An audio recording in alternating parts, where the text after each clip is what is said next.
Hello students, एक बार हम फिर आ गए अपने इंपॉर्टेंट टॉपिक को लेकर। आज जो हमारा इंपॉर्टेंट टॉपिक है जिस पर हमने बात करनी है, उस इंपॉर्टेंट टॉपिक का नाम है नगर एवं व्यापार, टाउन्स एंड ट्रेड। चैप्टर का नाम है राजा किसान नगर, किंग्स फार्मर्स एंड टाउन्स। अब हम टॉपिक को शुरू करते हैं। उससे पहले हम बात करते हैं, अभी तक आपने इस टॉपिक में जो डिस्कशन किया है, हमने जिस पर बात की है वो बात हमने की है कि राजाओं के बारे में। हमने अशोका पढ़ा, हमने कुषाण, सातवाहन, गुप्ता रूलर्स के बारे में पढ़ लिया है। ठीक है, तो राजाओं के बारे में इन्फॉर्मेशन मिल गई है। अब हम इस चूंकि चैप्टर में देखो बच्चों, फैक्ट्स एनसीईआरटी में बहुत ज़्यादा इंपॉर्टेंट है याद करने के लिए, और दूसरी बात है एनसीईआरटी में जानकारी कम दी गई है। हिस्ट्री में ज़्यादातर इससे ज़्यादा जानकारी होती है, लेकिन हमें सिलेबस के अकॉर्डिंग ही चलना है। ठीक, अब हम क्या कर रहे हैं, अब हम उसके बाद हमने जाना रूरल एरियाज़ के बारे में। हमने गंगा तिंदु जातक स्टोरी पढ़ी और हमने गाँव में किस तरह से डिस्क्रिमिनेशन था वो भी पढ़ लिया। क्या पढ़ा उसमें हमने हमने संगम लिटरेचर पढ़ा, जिसमें हमने बताया कि गाँव में 3 प्रकार के समाज में कैटेगरीज बनी हुई थी, वेल्लालर थे, उलवर थे, अनिमाई थे। ठीक हो गया। अब हम जो पढ़ने वाले हैं शहरों के बारे में, Kings farmers and towns. Kings पढ़ लिए, फार्मर्स पढ़ लिए, अब हम टाउन्स पढ़ेंगे कि 600 बीसी से लेकर के भारत में कौन कौन से शहर उभर कर सामने आए, उन शहरों में होता क्या था, उन शहरों में रहता कौन था। ठीक है, शॉर्ट में डिस्कशन करने की शुरुआत करेंगे या कोशिश करेंगे। ठीक है, नगर एवं व्यापार, towns and trade. Towns and trade, नगर एवं व्यापार। अब हमारा पहला टॉपिक इसमें क्या है, नगर एवं व्यापार में नए नगर कि कौन कौन सा। अब यहाँ पे आप शब्द में गौर करेंगे, न्यू टाउन्स, नए नगर लिखा हुआ है। अब हम 600 ईसा पूर्व की बात कर रहे हैं और राम लिखा हुआ हमने क्या, नए नगर। सीबीएसई की बुक में तो ये लिखा हुआ है नए नगर। इसको क्यों कहा गया है, अगर आपको ध्यान हो तो आपने पहला चैप्टर पढ़ा था इंडस वैली सिविलाइजेशन। कौन सा पढ़ा था, Indus valley civilization. Indus valley civilization में जो आपने नए नगर पढ़ा था, और इंडस वैली सिविलाइजेशन में शहरों के बारे में पढ़ा था, तो वो शहर तो हमें खुदाई के बाद 1921 में सामने आया कि भैया वहाँ पर कोई सभ्यता दबी हुई थी। तो इसका मतलब सिंधु घाटी सभ्यता जो है भारत की पहली नगरीय सभ्यता है। That is the first urban civilization of India and first cities emerge in India before 3000 BC to 800 BC. यानी भारत में पहले शहर तक जो थे 3000 ईसा पूर्व से 1800 ईसा पूर्व तक थे, और 1800 ईसा पूर्व से 600 ईसा पूर्व तक भारत का जो हिस्ट्री है वो काफ़ी जानकारी हमें कम मिलती है। यानी 1800 ईसा पूर्व से 600 ईसा पूर्व तक भारत में शहर थे ही नहीं बच्चों। इसलिए उसके बाद जब 600 ईसा पूर्व में शहर उभर कर सामने आते हैं, इसलिए हम उनको नए नगर कहते हैं। क्या कहते हैं उनको, नए नगर कहते हैं। आज भले उनको पुराने कहें, लेकिन उस जमाने के हिसाब से नए नगर हैं, क्योंकि इंडस वैली के बाद फिर से शहरीकरण हो गया, फिर से अर्बनाइजेशन हो गया। तो बात कर रहे हैं न्यू टाउन्स की। Which were the new towns of ancient India in 600 BC to 400 AD, यानी 600 ईसा पूर्व से 400 ईस्वी तक नए शहर कौन से हैं। तो अब बात करते क्या है स्थिति। अधिकतर जो उस समय के शहर थे वो महाजनपदों की राजधानियां थे। अधिकतर वो महत्वपूर्ण शहर जो शहर थे 600 ईसा पूर्व के समय में, वो महत्वपूर्ण महाजनपदों की राजधानियां थे। Most of the important capitals या important mahajanapada have their capital cities, वो अपनी राजधानियां रखते थे। और जो भी महत्वपूर्ण जो नगर उस जमाने के होते थे वो संचार मार्गों के किनारे होते थे, यानी कि they were among the routes of communication. क्या, संचार माध्यमों के किनारे। संचार का मतलब होता है जहां से आना जाना आसान हो, मैसेज भेजना आसान हो, तभी तो कम्युनिकेशन हो पाएगा उस जमाने में। ठीक है, अब बात करते हैं इंपॉर्टेंट कौन कौन से शहर हैं। देखिए, पाटलिपुत्र, उज्जैनी और Puhar. Pataliputra, Pataliputra was the capital of Magadha empire and Magadha mahajanapada also. पहले आया मगध महाजनपद, बाद में मौर्य साम्राज्य के दौरान चंद्रगुप्त मौर्य ने उसको मगध महाजनपद बना दिया। क्या बना दिया, मगध एम्पायर बना दिया। ठीक, पाटलिपुत्र की जो लोकेशन थी संचार मार्ग के किनारे, वो रिवर राइन रूट्स पे था। Pataliputra was located on the riverine routes, नदी मार्ग पर था पाटलिपुत्र। ठीक, Ujjaini was located on the land route, यानी उज्जैनी किस पे था, जमीनी मार्ग पे था, और पुहार किस पे था, कोस्टल एरिया पे था। पाटलिपुत्र मगध महाजनपद और मगध साम्राज्य की राजधानी थी। गंगा और सोन नदी के संगम पे है, on the meeting place of Ganga and Son river, and this is located on the riverine route. तो कम्युनिकेशन के लिए बढ़िया हो गया। पूरे पूरे एम्पायर में, पूरे महाजनपद में गंगा और सोन नदी से आप जा सकते हैं। याद रखिएगा, मगध साम्राज्य में उनके पास नेवी भी थी, मौर्य के पास नेवी भी थी उनके पास अपनी। ठीक, उज्जैनी, उज्जैनी अवंती महाजनपद की राजधानी थी, और वो जो है लैंड रूट पे था। किस पे, भूमार्ग पे था। उज्जैनी से है जो आप दक्षिण भारत जा सकते थे। आज भी अगर आपको दक्षिण इंडिया, साउथ इंडिया जाना हो तो आपको मध्य प्रदेश होकर जाना पड़ता है। तो उस समय उज्जैनी, जो उज्जैन शहर है आज मध्य प्रदेश में, वो उस जमाने में दक्षिण भारत जाने का, वेस्ट इंडिया जाने का, यानी कि महाराष्ट्र में जाने का, और वेस्ट कोस्टल लाइन पे जाने का एक इंपॉर्टेंट लैंड रूट था। तो कौन सी लोकेशन है, लैंड रूट पे था। लास्ट इंपॉर्टेंट सिटी की बात करते हैं जो एनसीईआरटी में मेंशन किया गया वह पुहार। पुहार भी एक महत्वपूर्ण शहर था। ठीक, पुहार जो है कोस्टल एरिया पे था। किस पे था, कोस्टल एरिया, समुद्र तट पे था या समुद्री मार्ग पे था।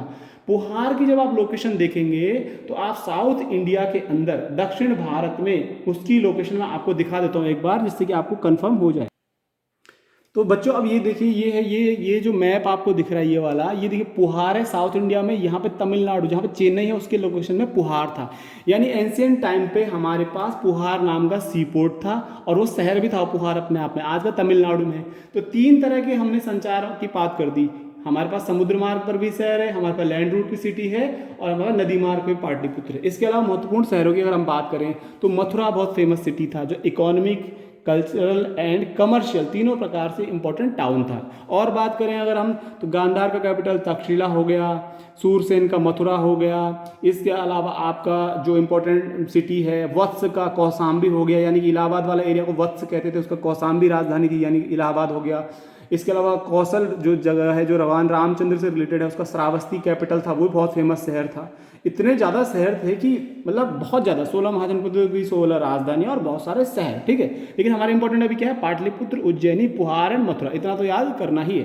दूसरा टॉपिक पे आते हैं हम, जो हमारा सेकंड टॉपिक है वो है नगरीय जनसंख्या, संभ्रांत वर्ग और शिल्पकार, urban population, elites and craft persons. अब हम बात करेंगे अर्बन पॉपुलेशन की, एलिट्स की एंड क्राफ्ट पर्सन की, which type of people live in the cities and which type of other people live in the cities which make something new to for the elites, यानी कि कौन से ऐसे लोग थे जो इन राजाओं के लिए, शासकों के लिए कुछ वस्तुएं वहां शहरों में बनाते थे। तो पहला देखते हैं हमारे पास, देखिए रूलर्स एंड किंग्स, यानी शहरों में आमतौर पर जो है राजा या शासक वर्ग के लोग रहा करते थे और संभ्रांत वर्ग, उच्च वर्ग के लोग रहा करते थे। How do we know that the elites and rulers and kings live in the cities, हमें कैसे पता कि अमीर लोग, राजा लोग शहरों में रहा करते थे।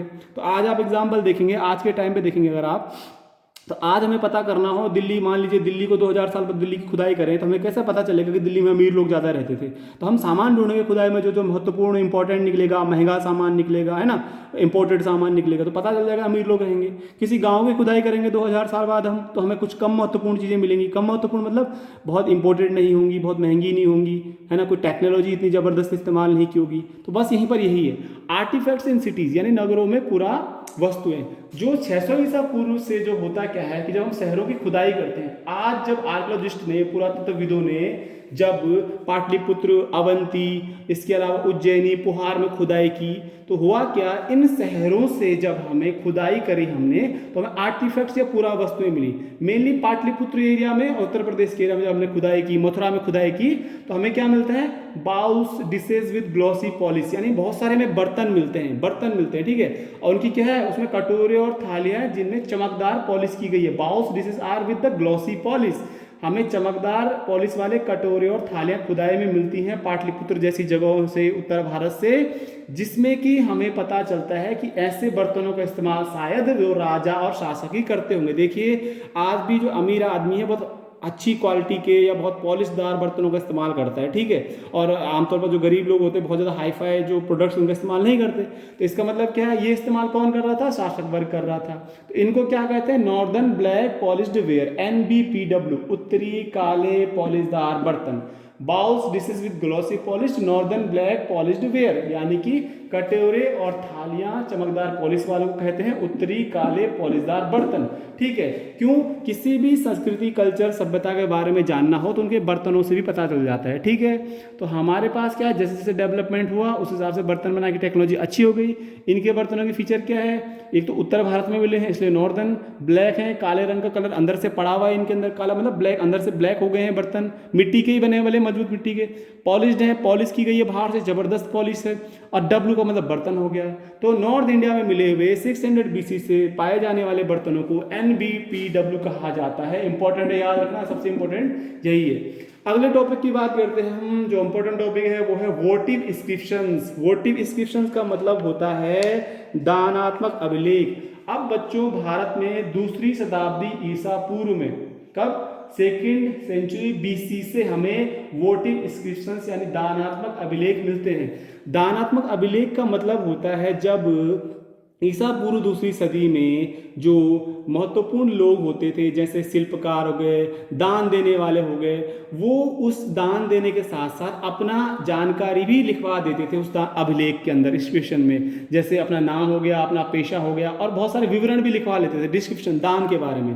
तो उसे कहते हैं दानात्मक अभिलेख, यानी votive inscriptions are the inscriptions which are made और written by the some weavers, goldsmith, iron smith, traders, kings, rulers, teachers, and these include the name of donor and occupation.